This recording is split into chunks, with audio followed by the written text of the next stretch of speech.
Hello everyone, तो आज हम लोग पढ़ने वाले हैं, है ना, इलेक्ट्रोलाइसिस, है ना। तो इलेक्ट्रोकेमिस्ट्री के अंदर हम लोग जो कंटेंट्स की बात किए थे, तो 4 फ्रैगमेंट्स में हम लोग बात किए थे, है ना।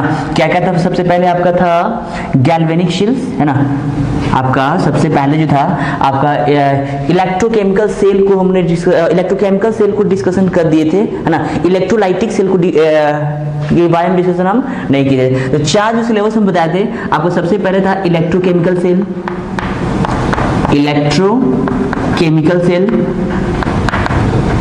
Electrochemical cell. सेकंड्स आपका जो discussion electrolytic cell, electrolytic cell.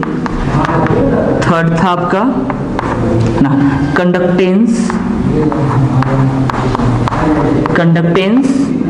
और फोर्थ पार्ट जो आप लोगों को पढ़ना है बैटरी से रिलेटेड टर्म्स हम लोग को पढ़ना है। तो चलिए, आपका इसमें जो डिस्कशंस हम लोग कर चुके थे पिछले वीडियो में, आपका है आपका इलेक्ट्रोकेमिकल सेल आपका खत्म है ना। और एक आपका क्या है, कंडक्टेंस खत्म है। आपका रिमेनिंग जो 2 पार्ट बचा आपका, एक पहला है आपका क्या, इलेक्ट्रोलाइटिक सेल, और लास्ट टॉपिक होगा बैटरी। उसके बाद इलेक्ट्रोकेमिस्ट्री चैप्टर आपका क्या हो जाएगा, खत्म हो जाएगा। चलिए, आज हम लोग पढ़ने वाले हैं इलेक्ट्रोलाइसिस के अंदर कौन सा, इलेक्ट्रोलाइटिक सेल। क्या पढ़ेंगे?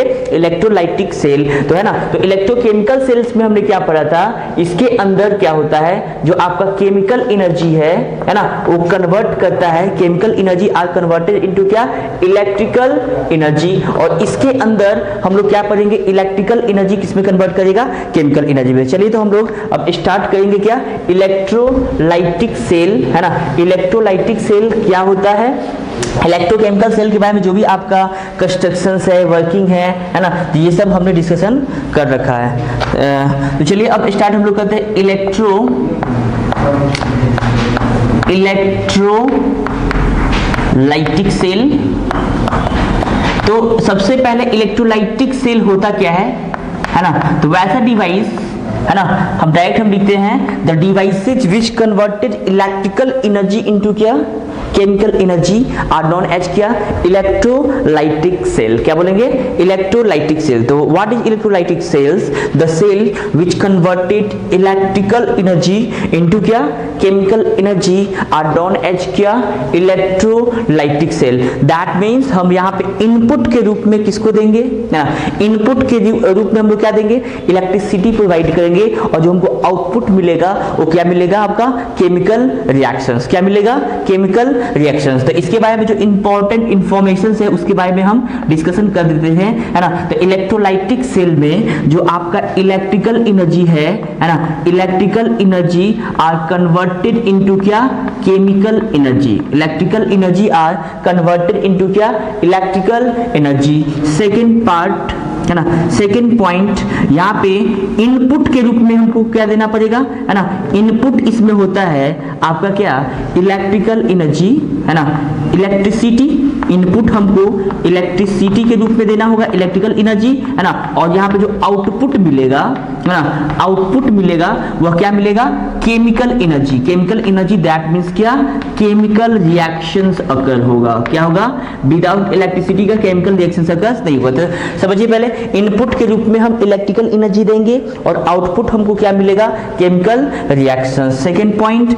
थर्ड पॉइंट याद रखिएगा, ये जो इलेक्ट्रोलाइटिक सेल होता है इसमें कौन सा प्रोसेस होता है, याद कीजिए। आपका जो इलेक्ट्रोकेमिकल सेल में जो आपका रिएक्शंस खुद से हो रहा था, तो उसको हम लोग क्या बोलते हैं, स्पॉन्टेनियस। क्या बोलेंगे, स्पॉन्टेनियस। और यहाँ पे हमको एक्सटर्नल सोर्सेज हम लोग को देना पड़ रहा है, जैसे में बैटरी वगैरह कनेक्ट करना पड़ रहा है। तो इसीलिए याद रखना, ये क्या है आपका नॉन स्पॉन्टेनियस प्रोसेस। कैसा है, नॉन स्पॉन्टेनियस, है ना, नॉन स्पॉन्टेनियस प्रोसेस होगा। और जब नॉन स्पॉन्टेनियस प्रोसेस होगा तो निश्चित तौर पे जो डेल जी का जो वैल्यू होगा वह क्या होगा, लेस देन 0। क्या होगा, लेस देन 0। क्या होगा, लेस देन 0। तो ये था आपका इंपॉर्टेंट इंफॉर्मेशन किससे रिलेटेड, आपका इलेक्ट्रोलाइटिक सेल के बारे में। चलिए भाई, एक ऑफ हम रिपीट करना चाहेंगे, इलेक्ट्रोलाइटिक सेल क्या होता है ना, the cell which converted electrical energy into क्या chemical energy are known as क्या, इलेक्ट्रोलाइटिक सेल। क्या बोलेंगे इसको, इलेक्ट्रोलाइटिक सेल, है ना। तो इलेक्ट्रोलाइटिक सेल्स में इलेक्ट्रिकल एनर्जी किसमें कन्वर्ट होगा, केमिकल एनर्जी में। यहाँ पे इनपुट के रूप में हम लोग क्या देंगे, इलेक्ट्रिकल एनर्जी, और आउटपुट क्या मिलेगा आपका, केमिकल एनर्जी। और ये कौन सा प्रोसेस होता है, नॉन स्पॉन्टेनियस प्रोसेस, और नॉन स्पॉन्टेनियस प्रोसेस होने के कारण ये डेल जी का वैल्यू क्या होगा, लेस देन जीरो। क्या होगा, लेस देन जीरो। चलिए इसका हम थोड़ा सा कंस्ट्रक्शन से रिलेटेड, है ना, कॉन्सेप्ट को हम लोग जानते हैं। इसका इलेक्ट्रोलाइटिक सेल का कंस्ट्रक्शन किस तरह का होता है। चलिए तो सबसे पहले इलेक्ट्रोलाइटिक सेल्स में सबसे पहले, है ना, हम एक कंटेनर्स को कंसीडर करेंगे, है ना। एक सबसे पहले हम लोग ये जो आपका कंटेनर्स लिए, ये जो कंटेनर्स है, इस कंटेनर्स के अंदर हम लोग सबसे पहले इलेक्ट्रोलाइट, इसके अंदर से हम इलेक्ट्रोलाइट को इंसर्ट करते हैं, और इसके अंदर इलेक्ट्रोड, जनरली इलेक्ट्रोड के रूप में हम लोग क्या लेते हैं, प्लैटिनम रॉड, जिसका रिएक्टिविटी काफी कम होता है, जिसके कारण उसको रिएक्शन से कोई मतलब नहीं होगा जनरली, है ना। जनरली आपका इनर्ट इलेक्ट्रोड को ही डाला जाता है, तो डालने के कुछ भी आ सकता है, लेकिन जनरली ये देखा जाए कि इलेक्ट्रोलाइटिक सेल्स में, है ना, प्लैटिनम रॉड को, है ना, इलेक्ट्रोड के रूप में इंसर्ट किया जाता है ना। तो ये आपका क्या है, मान लो प्लैटिनम रॉड है ना, प्लैटिनम इलेक्ट्रोड, प्लैटिनम इलेक्ट्रोड, है ना। और ये जो सॉल्यूशंस है वो आपका क्या है, इलेक्ट्रोलाइटिक सॉल्यूशंस। क्या है आपका, electrolytic solutions, electrolytic solutions, electrolytic solutions. अब देखिए, अब यहाँ पे एक्चुअली हम लोग करेंगे क्या, यहाँ हम लोग इनपुट के रूप में, that means electrical energy use करने वाले हैं। मतलब इसको सबसे पहले एक्सटर्नल सोर्सेज बैटरी से इसको कनेक्ट करेंगे, दोनों इलेक्ट्रोड को। तो बैटरी से कनेक्ट करने के बाद हमको ये पता चलेगा कि कौन सा, है ना, कौन सा इलेक्ट्रोड पॉजिटिव होगा, कौन सा इलेक्ट्रोड निगेटिव होगा। तो चलिए हम लोग सबसे पहले इसको बैटरी से कनेक्ट करने के बाद ही हम लोग जानेंगे, है ना, कि कौन सा एनोड होगा, कौन सा कैथोड होगा, कहाँ ऑक्सीडेशन होगा, कहाँ रिडक्शन होगा। तो चलिए अब यहाँ पे सबसे पहले इसको मान लेंगे हम बैटरी से कनेक्ट करते हैं। तो जैसे इसको बैटरी से कनेक्ट करेंगे, है ना, तो जैसे बैटरी से कनेक्ट किए, आपको पता है जब पॉजिटिव टर्मिनल से जब बैटरी कनेक्टेड हुआ, है ना, तो यहाँ पे ये क्या है, पॉजिटिव, यहाँ पे क्या होगा, निगेटिव, यहाँ पे क्या हुआ, निगेटिव। अब देखिए इसका मतलब क्या होता है समझना पहले, है ना। यहाँ पे पॉजिटिव टर्मिनल्स है, इसका मतलब इलेक्ट्रॉन्स का क्या है, कमी, है ना। अच्छी बात बताओ, कोई पॉजिटिव चार्ज स्पेसिस, इसका मतलब वो क्या, इलेक्ट्रॉन्स का भूखा है, तो इलेक्ट्रॉन को अपने तरफ क्या करेगा, खींचेगा। इलेक्ट्रॉन क्या करेगा, खींचेगा। तो इलेक्ट्रॉन जब खींचेगा, है ना, तो इसका मतलब इलेक्ट्रॉन्स, इस पे आपका जो मूवमेंट्स होगा वो इधर से क्या, इधर, ठीक। चलिए तो अच्छा गौर से समझिएगा, है ना, समझिएगा पहले, है ना। यहाँ पे पॉजिटिव चार्ज है, डेवलप्ड है, इसका मतलब इसके पास भूखा होगा इलेक्ट्रॉन्स का। पॉजिटिव चार्ज ऐसे ही भूखा किसका होगा, negative charge. Negative charge that means क्या, इलेक्ट्रॉन्स। तो ये बताओ, ये जो पॉजिटिव चार्ज जो टर्मिनल्स है वो इलेक्ट्रॉन्स को अपने तरफ क्या हुआ, खींचेगा, है ना। तो यहाँ से इलेक्ट्रॉन्स, जैसे में इस इलेक्ट्रोड से इलेक्ट्रॉन्स बाहर निकल के इधर जाएगा, है ना। अब चलिए भाई, अब यहाँ बात की जाए तो निगेटिव। अच्छा एक बात बताओ, ये निगेटिव है, इसका मतलब इसके पास इलेक्ट्रॉन डेंसिटी बहुत ज्यादा है ना। इलेक्ट्रॉन डेंसिटी ज्यादा है, इसका मतलब ये इलेक्ट्रॉन्स रिलीज करना चाहेगा। रिलीज करना मतलब इसको इलेक्ट्रॉन सप्लाई कर देगा, इसको इलेक्ट्रॉन क्या करेगा, सप्लाई कर देगा। और ऐसे भी आप जानते हैं, है ना, जो इलेक्ट्रॉन्स को लॉस करता है ना, तो उस पर कौन सा चार्ज आएगा, पॉजिटिव चार्ज। कौन सा चार्ज, पॉजिटिव चार्ज। तो थोड़ा सा गौर से समझिएगा, ये कौन सा चार्ज हो गया, पॉजिटिव चार्ज यहाँ पे क्रिएट होगा, है ना। और इस इलेक्ट्रोड पे जो चार्ज आएगा वो कैसा आएगा, निगेटिव। ऐसा क्यों, है ना, गेन ऑफ इलेक्ट्रॉन्स, है ना। तो इलेक्ट्रॉन्स को क्या कर रहा है, गेन कर रहा है। क्या कर रहा है, गेन कर रहा है। मान लो कि इस इलेक्ट्रोलाइटिक सॉल्यूशंस में जो इलेक्ट्रोलाइट है वो हम लोग क्या माने, ए बी माने, चाहे ए भी नहीं, सी ए मानो, सी ए का दैट मीन्स इलेक्ट्रोलाइट। एक बात और, इलेक्ट्रोलाइट का मतलब आयनिक कंपाउंड्स होना चाहिए, आयनिक कंपाउंड का मतलब एक केटायंस होना चाहिए और एक क्या होना चाहिए, एनायन होना चाहिए। तो इसको सबसे पहले हम लोग केटायन को लिखते हैं और बाद में किसको लिखते हैं, एनायन को। सी मतलब केटायंस और ए मतलब एनायन। चलिए अब देखिए यहाँ पे, अब बताइए चलिए केटायंस है तो इसमें आयनिक कंपाउंड्स होता है ना। तो आयनिक बॉन्ड जब होगा तो जब वो ब्रेक करेगा तो दो फ्रैगमेंट्स में एक पॉजिटिव पार्ट होगा और एक क्या होगा, निगेटिव पार्ट, जो कि आप जानते हैं। जैसे में सोडियम क्लोराइड है, तो सोडियम क्लोराइड को अगर आप ब्रेक कीजिएगा तो सिंपली है ना, सोडियम क्लोराइड जब ब्रेक होगा तो निश्चित तौर पे Na+ आएगा और Cl क्या होगा, माइनस आएगा, है ना। तो इसको हम लोग क्या बोलेंगे, केटायंस, और इसको क्या बोलेंगे, एनायन। पॉजिटिवली चार्ज है ना एटम्स को हम लोग क्या बोलेंगे, केटायंस, और नेगेटिवली चार्ज एटम को हम लोग क्या बोलेंगे, एनायन बोलेंगे। चलिए ये तो बेसिक सी बातें हैं, है ना। यहाँ पे समझना है पहले, यहाँ इलेक्ट्रॉन्स निकला है ना, और यहाँ पे इलेक्ट्रॉन्स आया है। तो अब बताइए ये जो इलेक्ट्रोड है, यहाँ पे इलेक्ट्रॉन लॉस हुआ है, तो लॉस ऑफ इलेक्ट्रॉन्स आप लोग को पता है ना, एनोड और कैथोड। देखिए एनोड और कैथोड का बेसिक डेफिनेशन हम आपको पहले ही से बता चुके थे। एनोड का मतलब होता है जहां पे ऑक्सीडेशन टेक्स प्लेस होता है, एक बार फिर से, है ना, जहां पे ऑक्सीडेशन होता है उसको हम लोग क्या बोलते हैं, एनोड। क्या बोलते हैं, एनोड। और कैथोड का मतलब होता है ना, कैथोड, है ना, कैथोड दैट मींस जहां पे क्या होता है, रिडक्शंस होता है। क्या होता है, रिडक्शंस। तो हमको पहचानना है भाई कौन एनोड है, कौन सा इलेक्ट्रोड आपका एनोड होगा और कौन सा इलेक्ट्रोड कैथोड होगा। तो सबसे पहले हम ये जानने का कोशिश करेंगे कि कहां पे ऑक्सीडेशन हो रहा है और कहां पे रिडक्शन हो रहा है। तो जहां पे ऑक्सीडेशन होगा उसको हम लोग क्या बोलेंगे, एनोड, है ना, और जहां पे रिडक्शन होगा उसको हम लोग क्या बोलेंगे, कैथोड। अब जानने वाली बात ये है कि, है ना, तो कहां पे हम लोग कैसे जाने, तो आप ये ऐसे भी जानते हैं कि इस इलेक्ट्रोड के पास आपका क्या होगा, इलेक्ट्रॉन लॉस कर रहा है। याद रखना, है ना, ऑक्सीडेशन का मतलब होता है, ऑक्सीडेशन का मतलब होता है लॉस ऑफ इलेक्ट्रॉन्स। क्या होता है, लॉस ऑफ इलेक्ट्रॉन। जब इलेक्ट्रॉन लॉस करे तो उसको हम लोग क्या बोलेंगे, ऑक्सीडेशन। क्या बोलेंगे, ऑक्सीडेशन, है ना। और रिडक्शन का मतलब होता है, क्या होता है, गेन ऑफ इलेक्ट्रॉन्स। एक और फिर से, गेन ऑफ इलेक्ट्रॉन्स को ही क्या बोलेंगे हम लोग, रिडक्शंस। और रिडक्शंस का मतलब क्या होगा, कैथोड। क्या होगा, कैथोड। अब लॉस ऑफ इलेक्ट्रॉन्स को ही हम लोग क्या बोलते हैं, ऑक्सीडेशन। और ऑक्सीडेशन कहाँ होता है, जहां पे क्या होता है, एनोड होता है। क्या होता है, एनोड। तो अब हमको यहां से ये पता चला कि ये जो इलेक्ट्रोड है, यहाँ पे इलेक्ट्रॉन ये क्या कर रहा है, लॉस कर रहा है ना। तो लॉस कर रहा है तो निश्चित तौर पे ये जो टर्मिनल्स होगा वह क्या कहलाएगा, एनोड। क्या कहलाएगा, एनोड, है ना। तो ये इलेक्ट्रोड एनोड कहलाएगा और ये इलेक्ट्रोड आपका क्या कहलाएगा, कैथोड। ऐसा क्यों, क्योंकि यहाँ पे ये जो इलेक्ट्रोड है इलेक्ट्रॉन को क्या किया है, गेन किया है। क्या किया है, गेन। चलिए भाई, है ना, ऐसे भी सोचिए भाई, एक पॉजिटिव, है ना, ये पॉजिटिव टर्मिनल्स है और ये क्या हो गया,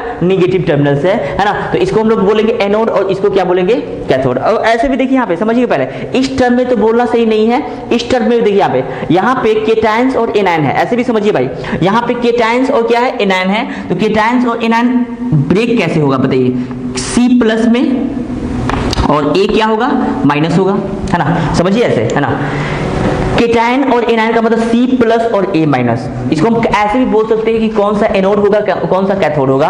तो एनोड का मतलब जहां पे ऑक्सीडेशन होता है और कैथोड का मतलब क्या होता है, जहां पे रिडक्शन होता है। तो आप ऐसे बताइए, है ना। तो अब बताइए प्लस वाला के पास कौन जाएगा, माइनस वाला, है ना, और माइनस वाला के पास कौन जाएगा, प्लस वाला। तो अब बताओ प्लस वाला के पास माइनस जाएगा, तो अब बताओ ये जब यहां पे जाएगा इसका मतलब ये क्या हो जाएगा, यहाँ पे क्या होगा, इसका क्या होगा, ये इसको इलेक्ट्रॉन्स क्या करना होगा, लॉस करना होगा। तो इलेक्ट्रॉन्स लॉस करेगा तभी A- किस में कन्वर्ट होगा, 0 में। अब समझिए, पहले A के पास माइनस है तो माइनस को होना है न्यूट्रल। तो निश्चित तौर पे माइनस को हट तभी सकता है जब वो इलेक्ट्रॉन को क्या करे, लॉस करे। क्या करे, लॉस करे। तो A- जब यहाँ पे जाएगा तो इसको क्या करना होगा, इसको इलेक्ट्रॉन्स को लॉस करना होगा। और लॉस ऑफ इलेक्ट्रॉन्स को हम लोग क्या बोलेंगे, ऑक्सीडेशन। क्या बोलेंगे, ऑक्सीडेशन। और यहाँ की बात की जाए तो ये बताओ ये क्या करेगा, प्लस वाला यहाँ पे इलेक्ट्रॉन्स को क्या कर लेगा, गेन कर लेगा। और गेन ऑफ, ऐसा क्यों भाई, यहाँ पे इलेक्ट्रॉन डेंसिटी जब ज्यादा है तो निश्चित तौर पे ये देगा तो ये क्या होगा, लेगा। तो ये गेन ऑफ इलेक्ट्रॉन्स। तो गेन ऑफ इलेक्ट्रॉन्स का मतलब है ना, ये जो यहाँ पे जाएगा ये क्या करेगा, इलेक्ट्रॉन्स को गेन करेगा।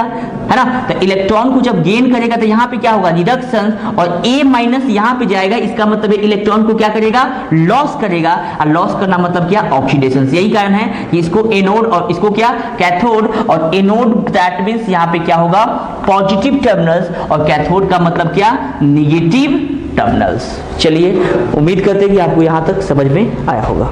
चलिए देखिए, जो पिछली क्लास जिसमें आपका इलेक्ट्रोकेमिकल सेल्स में हम आप लोग इलेक्ट्रोकेमिकल सीरीज के बारे में हम डिस्कशन किए थे, आपको याद भी होगा। एक ट्रिक मैंने आप लोग को बता रखा था, आपका लिकवा सरकाना मगअल मंजन क्रोफिकोनिपम। सबसे पहले इलेक्ट्रोकेमिकल सेल क्या है, यह किसी एलिमेंट्स का स्टैंडर्ड रिडक्शन पोटेंशियल्स का इंक्रीजिंग ऑर्डर है ना।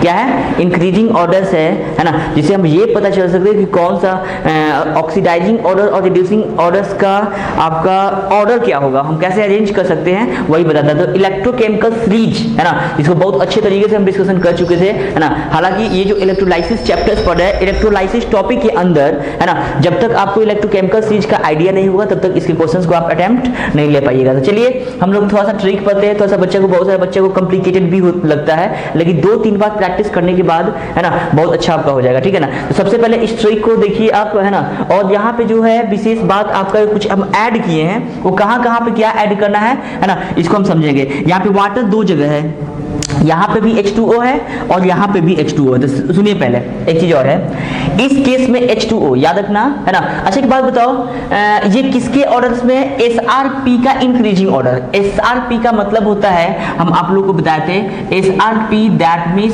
Standard reduction potential.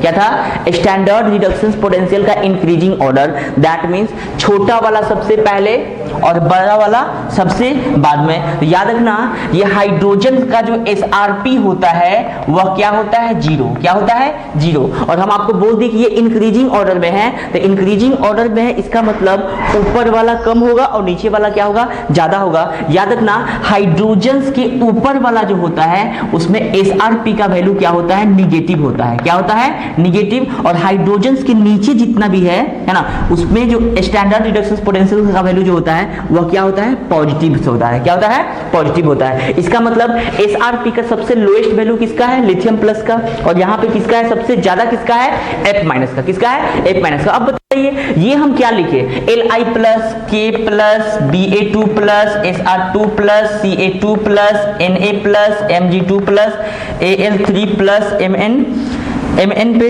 कुछ भी प्लस हो सकता है, 2 प्लस, Cr पे 3 प्लस जनरली, 2 प्लस, इसका भी 2 प्लस, Ni2 प्लस, 2 प्लस, यहाँ पे भी क्या होता है, 2 प्लस या प्लस भी हो सकता है, Hg पे 2 प्लस 2, Ag पे क्या होता है प्लस, NO3 पे माइनस, ये सब आपका दिया हुआ। देखिए, इसका मतलब है कि लिथियम प्लस रिडक्शन का मतलब होता है गेन ऑफ इलेक्ट्रॉन्स, क्योंकि स्टैंडर्ड रिडक्शन पोटेंशियल के टर्म में इसको सजाया है। तो रिडक्शन का मतलब होता है गेन ऑफ इलेक्ट्रॉन। तो आपके बुक में दिया होगा Li प्लस 1 इलेक्ट्रॉन्स गेन करने के बाद ये क्या बनाएगा, लिथियम बनाएगा। क्या बनाएगा, लिथियम बनाएगा। तो उतना हम नहीं लिखेंगे, हम डायरेक्ट हम आयनिक फॉर्म में इसको हम क्या किए, सजा दिए। आप बस इतना याद रखिएगा, जो जितना नीचे होगा उसका SRP वैल्यू ज्यादा होगा, जो जितना ऊपर होगा उसका SRP का वैल्यू उतना क्या होगा, कम होगा। अब देखिए, रही बात SRP का अरेंजमेंट जानने से हमको क्या क्या बेनिफिट हो सकता है, समझना पहले। SRP का वैल्यू जितना कम होगा, SRP का वैल्यू जितना कम, उसका ऑक्सीडेशन होगा इजीली, है ना। और SRP का वैल्यू जितना ज्यादा होगा उसका रिडक्शन क्या होगा, इजीली होगा। इस बात को एकदम बिल्कुल आप याद रखिए, है ना। मैंने वैल्यू दिया रहे चाहे नहीं दिया। अब सुनो पहले, SRP सुनो पहले, SRP का वैल्यू लो है। लो होने का मतलब पक्का है उसका क्या होगा, ऑक्सीडेशन। क्या होगा, ऑक्सीडेशन। तो ऑक्सीडेशन कहां पे होता है, एनोड पे, है ना। चलिए, अगर SRP का वैल्यू क्या है, हाई आया, है ना, तो SRP का वैल्यू हाई, इसका मतलब उसका रिडक्शन क्या हो जाएगा, इजीली। और रिडक्शन कहां पे होता है, कैथोड पे।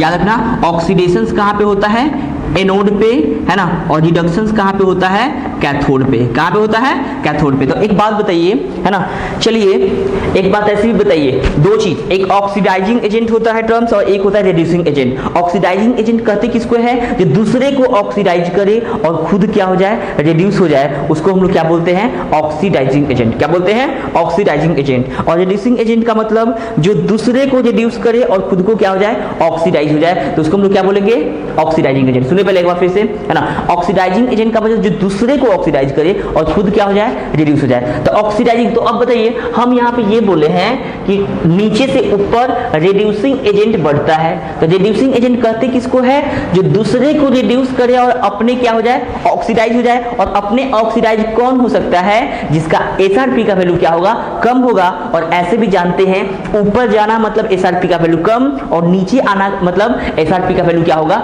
ज्यादा होगा। तो यही कारण है कि आपका top to bottom reducing agent increase करता है ना, top to bottom reducing agent क्या होता है, बढ़ता है, और top to bottom oxidising agent क्या होता है, इंक्रीज करता है। क्या करता है, इंक्रीज करता है। तो चलिए एक बार और, हाँ एक बात और सुनिए पहले, यहाँ पे H2O, इसका मतलब क्या समझना पहले। इस केस में याद रखना, अगर वैसा वाटर जिसका एसआरपी का वैल्यू कम है ना, एसआरपी का वैल्यू कम है, इसका मतलब वो H2 गैस रिलीज करेगा। बहुत इंपॉर्टेंट है, इसके बिना कुछ नहीं आप कर सकते हैं। याद रखना, एसआरपी देखिए यहाँ पे दो जगह H2 है, एक H2 यहाँ भी है, एक H2 यहाँ भी है ना। अच्छा एक बात बताइए, H2O जो यहाँ पे होगा उसका एसआरपी का वैल्यू क्या है, कम है, और यहाँ पे इसका मतलब एसआरपी का वैल्यू क्या है, ज्यादा है। तो अब बताओ, एसआरपी का वैल्यू जब लो हो तो इस केस में वाटर रिलीज करता है H2 गैस। क्या रिलीज करता है, H2 गैस। अगर इसका एसआरपी का वैल्यू ज्यादा है तो कौन सा गैस, O2 गैस। कौन सा गैस, O2 गैस। अब समझिए पहले इसको, डायरेक्ट हम H2O H2 रिलीज कर देगा, है ना। अब चलिए अब क्या करेंगे, एन फैक्टर। तो अब सुनो पहले, है ना, एन फैक्टर्स एक पे निकालते हैं। देखिए यहाँ पे समझिए पहले, है ना, यहाँ पे एक पे एक जीरो, दो पे दो जीरो, यहाँ पे दो पे दो प्लस, तो दो माइनस जीरो कितना हो जाएगा, दो। तो एन फैक्टर दो, तो दो इलेक्ट्रॉन क्या किया, यहाँ पे आ जाएगा, है ना। गेन ऑफ इलेक्ट्रॉन्स, यहाँ पे रिडक्शन होता है, याद रखना, यहाँ पे रिडक्शन और वहां पे क्या होता है, ऑक्सीडेशन। यहाँ पे रिडक्शन और वहां पे क्या, ऑक्सीडेशन। पर सिंपल आप याद रखना, है ना, यहाँ पे जो रहेगा उसका रिडक्शन, जैसे में H2 गैस क्या करेगा, रिलीज करेगा, है ना, और प्लस अब इसको बैलेंस कैसे करेंगे, देखिए यहाँ पे कितना हाइड्रोजन से है, यहाँ पे 2 हाइड्रोजन, है ना, 2 इलेक्ट्रॉन्स, और यहाँ पे 2 से जब मल्टीप्लाई करेंगे तो कितना हो जाएगा भाई, ऑक्सीजन कितना है यहाँ पे 2, तो यहाँ पे ऑक्सीजन 2 लाने के लिए क्या होगा, 2OH माइनस। ऐसे भी देखिए यहाँ पे 2 इलेक्ट्रॉन्स को बैलेंस करने के लिए क्या देना होगा, 2OH माइनस। तो यहाँ पे नेट चार्ज कितना है, 2 माइनस, और यहाँ पे क्या है, 2OH माइनस। आपको ज्यादा दिक्कत है तो आप इसको ध्यान में ही रखिए तो ज्यादा अच्छा है। और इस केस में O2 जब रिलीज करेगा तो इसका एन फैक्टर 4 कैसे होगा, ऐसे भी जानते हैं आप, है ना, 2 से मल्टीप्लाई इसलिए करेंगे, यहाँ पे भी 2 ऑक्सीजन, यहाँ पे भी 2 ऑक्सीजन, तो 1 ऑक्सीजन, यहाँ पे तो 0 आ गया, है ना, और यहाँ पे 1 ऑक्सीजन पे 2 माइनस, तो 2 ऑक्सीजन पे 4 माइनस, और यहाँ पे लोअर वैल्यू 0, और सॉरी यहाँ पे 0 हायर वैल्यू होगा, और -4 क्या होगा, लोअर वैल्यू होगा। तो एन फैक्टर निकालने के लिए बड़ा में से छोटा को सब्सट्रैक्ट करते हैं, तो क्या होगा, तो इसलिए वहां पे क्या होगा, 4 इलेक्ट्रॉन। तो मोस्टली आप कोशिश ये कीजिए कि एसआरपी का वैल्यू हाई, इसका मतलब क्या होगा, H2O O2 रिलीज करेगा और इसमें कन्वर्ट होगा। चलिए भाई, तो अब हम लोग को, है ना, देखिए H तक तो याद है, इसके बाद थोड़ा सा आपको याद रखना होगा एक चीज और, एल्युमिनियम और Mn के बीच में H2O यहाँ पे लाना है ना। उसके बाद में थोड़ा सा H के नीचे थोड़ा सा आप याद ही रखिए तो ज्यादा अच्छा है। Cu2 प्लस के बाद OH माइनस, OH के बाद Hg, Hg के बाद में Ag, Ag के बाद में NO3 माइनस, उसके बाद में क्या, H2O, उसका Cl माइनस, SO4 2 माइनस, और उसके बाद में क्या होगा, F माइनस। चलिए एक बार और हम लिखते हैं, उसके बाद में, है ना, आपका भी क्या हो जाएगा, प्रैक्टिस हो जाएगा। चलिए अपने से लिखने का कोशिश कीजिए, है ना, लिखते हम, है ना। सबसे ऊपर कौन था, लिकबा, तो Li, लिकबा, बेरियम, लिकबा सरकाना, SA, काना, CaNa, सरकाना, लिकबा सरकाना, मग, है ना, अल के बाद में याद रखिए H2O था, है ना, और उसके बाद में क्या था, Mn था, है ना, मग अल मन, मग अल मन। तो एल्युमिनियम Mn, है ना, एल्युमिनियम के बाद आपका क्या था, आपका वाटर था, है ना। और ये वाटर कैसे कन्वर्ट हो रहा था बताइए, H2O कन्वर्ट हो रहा था आपका, H2 दे रहा था, अब प्लस यहाँ पे 2 से मल्टीप्लाई, और यहाँ पे 2 इलेक्ट्रॉन्स एन फैक्टर्स, और यहाँ पे क्या था, 2OH माइनस, क्या था, 2OH माइनस। चलिए ये तो याद रखना पड़ेगा, मग अन, मग अल मन, है ना। अब क्या था, मगअल मन के बाद क्या था आपका, हाँ, मगअल मन के बाद क्रो था। क्रो का मतलब CR, CR का मतलब क्या, फीको, FECO। उसके बाद में क्या आता है, निकेल, क्या आता है, निकेल। उसके बाद में क्या आता है बताइए, PB, है ना, क्या आता है, PB, है ना। PB के बाद में H, H के बाद में Cu, Cu के बाद में OH माइनस, है ना। OH के माइनस के बाद में Ag, Hg। उसके बाद जो याद रखना है आपका बहुत इंपॉर्टेंट NO3 माइनस, है ना।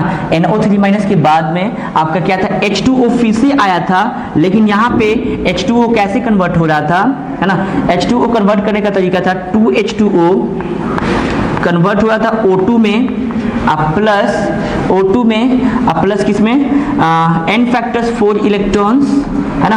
आप उसके बाद में प्लस कितना O2 है, 2 O2 2 O2 दो 4 हाइड्रोजन्स, यहाँ पे क्या होगा 4H प्लस, क्या आएगा 4H प्लस। तो इस तरह से था, है ना। NO3 माइनस, इसके बाद था आपका, है ना, NO3 माइनस था, H2O था, है ना। उसके बाद में Cl minus SO4, Cl minus SO4 पे 2 माइनस, और क्या था F माइनस, है ना। तो इस तरीके से आपको थोड़ा सा ध्यान रखना होगा। अब चलिए भाई, इसका यूटिलाइज कहाँ पे करेंगे, कैसे करेंगे, इस चीज को हम सीखेंगे। इतना आपको ध्यान में होना चाहिए कि ऊपर वाले का SRP का वैल्यू क्या होगा, लो होगा, है ना।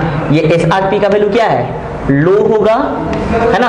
और सबसे हाई SRP का वैल्यू कितना है, किसका है, फ्लोरीन का। तो क्या है ना, हाई SRP वैल्यू क्या होगा, हाई SRP। और याद रखना टॉप टू बॉटम, ऐसे भी जानते हैं टॉप टू बॉटम जो आपका SRP होता है, वह SRP क्या होता है, इंक्रीज करता है। क्या करता है, इंक्रीज करता है। तो अब देखिए समझिएगा पहले।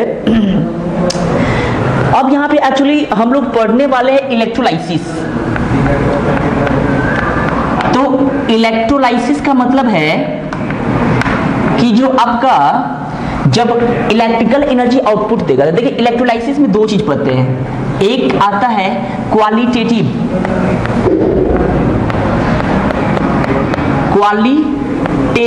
एनालिसिस,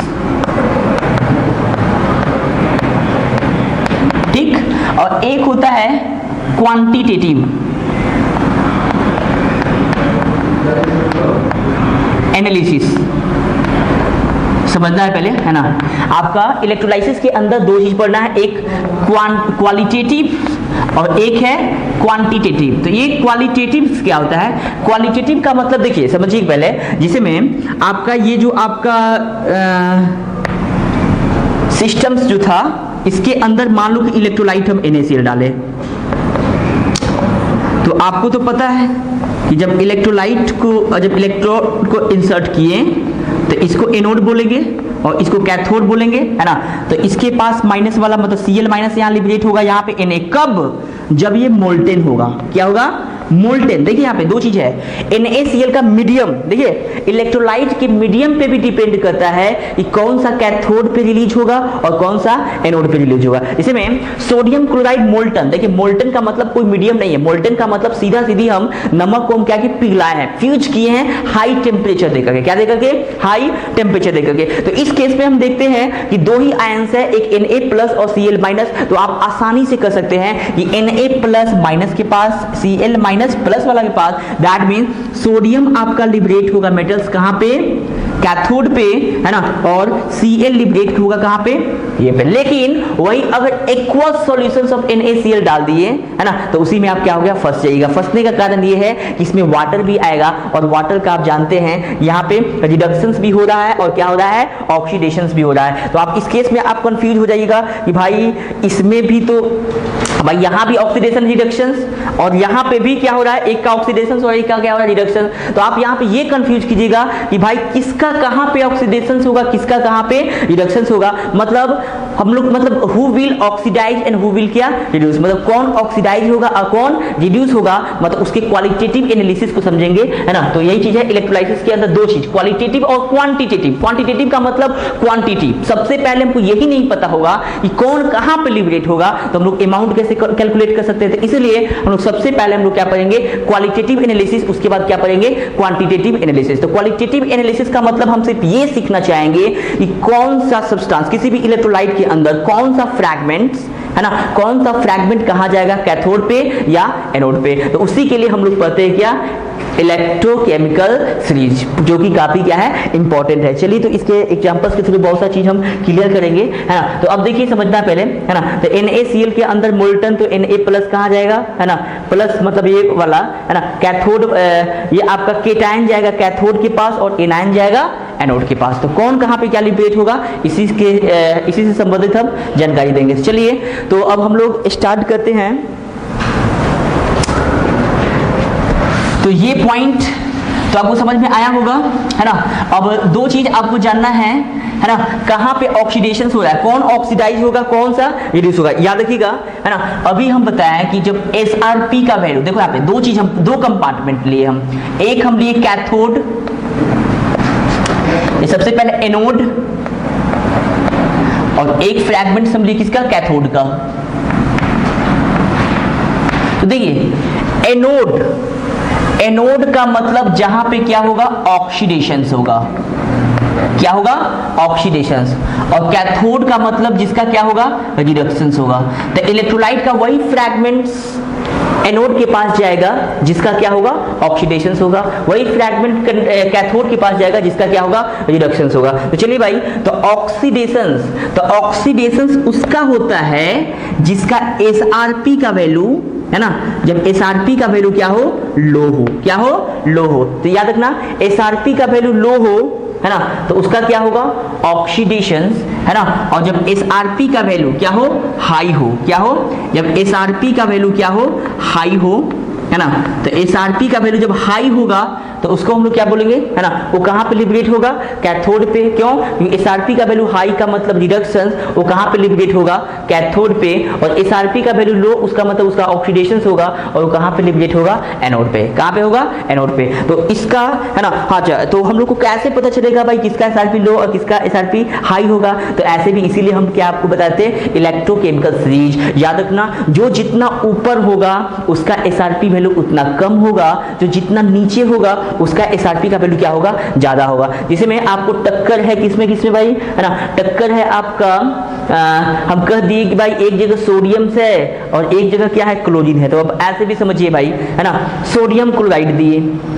तो अब देखिए सोडियम क्लोराइड के अंदर ही, है ना, तो NaCl के अंदर ही दो फ्रैगमेंट्स है, एक सोडियम और एक क्या है, क्लोरीन, है ना। तो सोडियम का वो है, देखिए आप, जो कि सोडियम और क्लोरीन में अगर टक्कर होगा तो सोडियम सबसे ऊपर और क्लोरीन सबसे नीचे। जो ऊपर होता है SRP का वैल्यू लो होगा तो उसका होगा ऑक्सीडेशन। ऑक्सीडेशन का मतलब वो लिबरेट कहाँ होगा, एनोड पे। कहाँ पे, एनोड पे। और Cl सबसे क्या है, नीचे। और नीचे का मतलब क्या, SRP का वैल्यू हाई होगा, दैट मींस रिडक्शन, मतलब वो कहाँ पे होगा, कहाँ पे डिसिपेट होगा, आपका कैथोड पे। तो इस तरह से हम लोग सोडियम और क्लोरीन को हम लोग क्या करेंगे, डिफरेंट इलेक्ट्रोड पे क्या करेंगे, डिपॉजिट करवाएंगे।